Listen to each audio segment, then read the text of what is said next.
Hello there everybody and welcome to a new Let's Play Memories.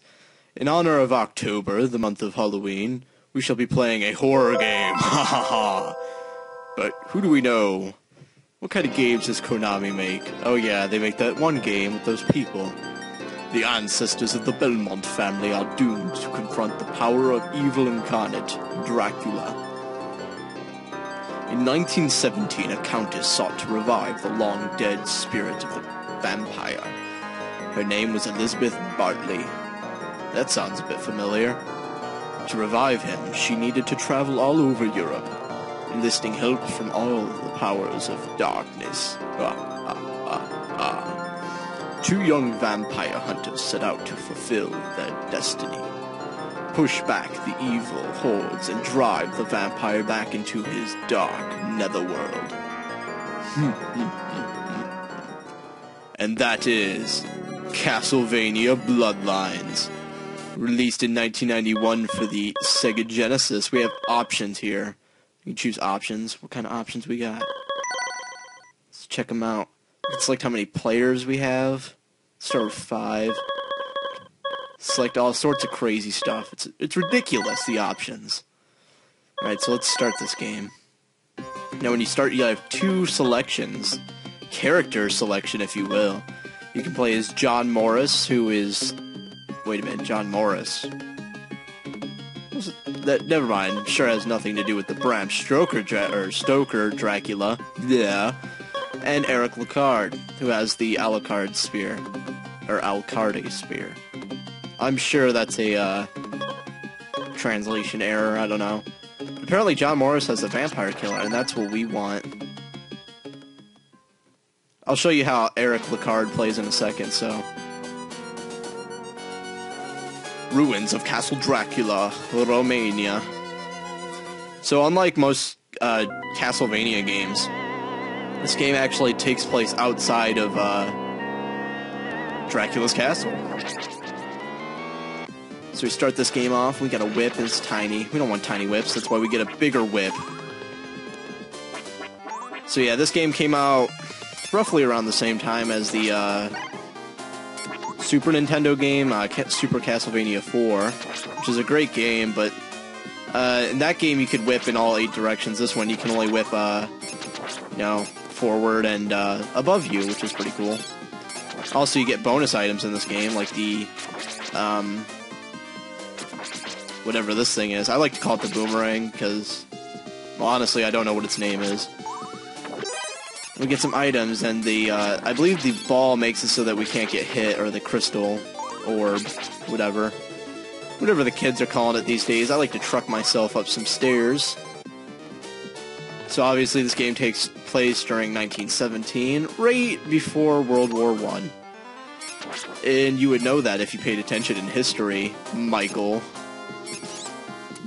Yeah, I just made some guy named Michael very happy. He's like, what? How did you know? And we can still break stuff and get books. Wait, books? What do books do? I actually don't remember what books do. But the orb allows us to shoot beams. Beam whips. Ain't never heard that before.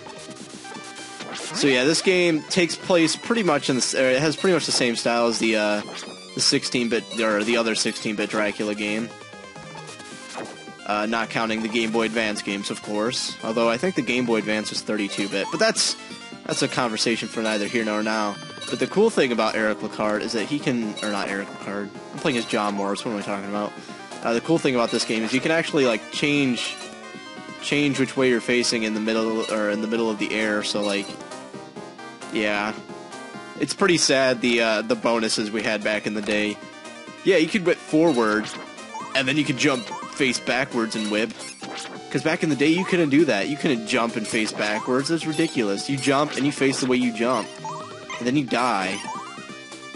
And that's how it went. Alright, so if we hit the C button, we can actually use a super ability. I'm sorry, up and C. Yeah.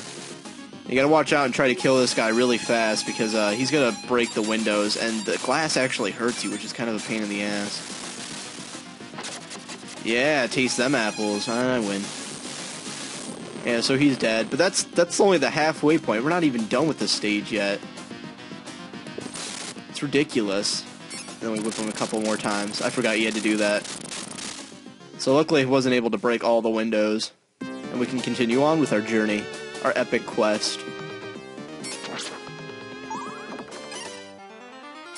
Yeah, so the reason I'm doing this game is because, well, not a lot of people know about it unless you're like a die-hard Castlevania fan. That's all you do is die hard.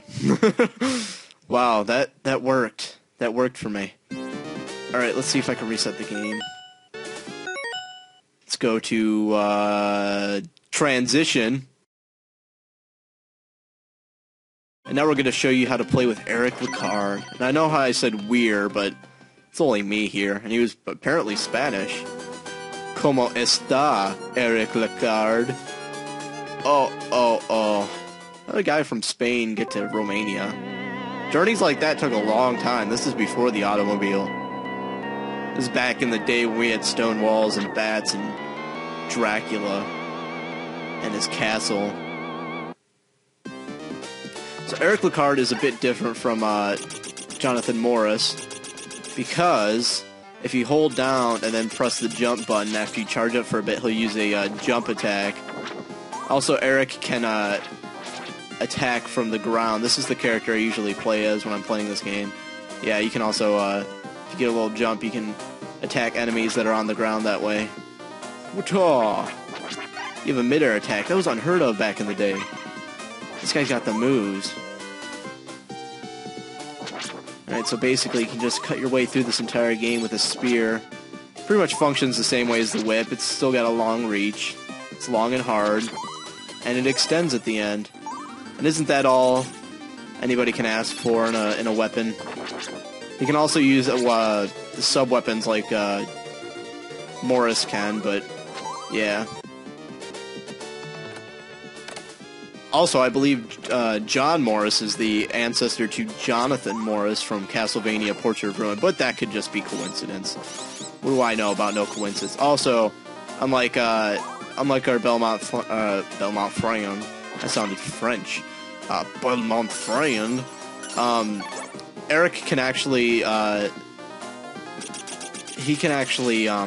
is the word for it? Oh god, I can't remember. Eric can hit in all 8 directions. Bam, bam, bam, bam, bam, and bam, and bam. And double bam. Anyway, so yeah, you can jump up from right here and actually skip that whole bottom part and just keep going across the screen. I thought that was pretty cool. I think there's other points where you can do that too, like, oh god, there's another level where that's really useful.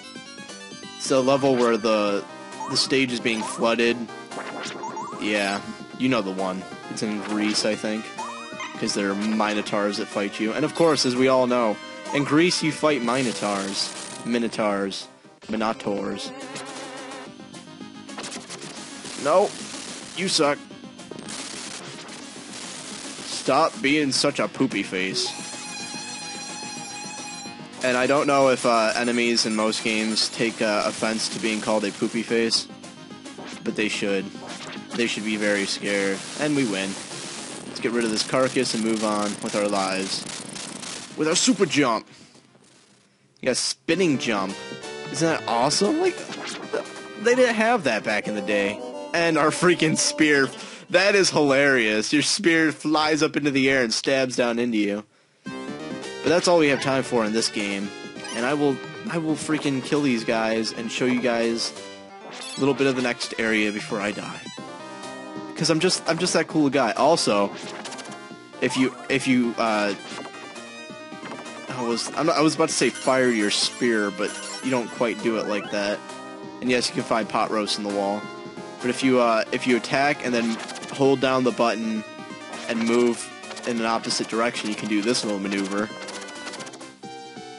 Yeah, you can't do that. How come Eric Lecard is just so much cooler than John Morris? I don't get it. It's not like his attacks are any weaker. He still has the same damage, I believe. Oh, you freaking lag, so I couldn't do nothing.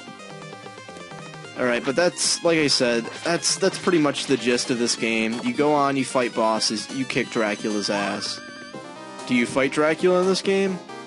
Play the game to find out, that's all I have to say. It's actually really good.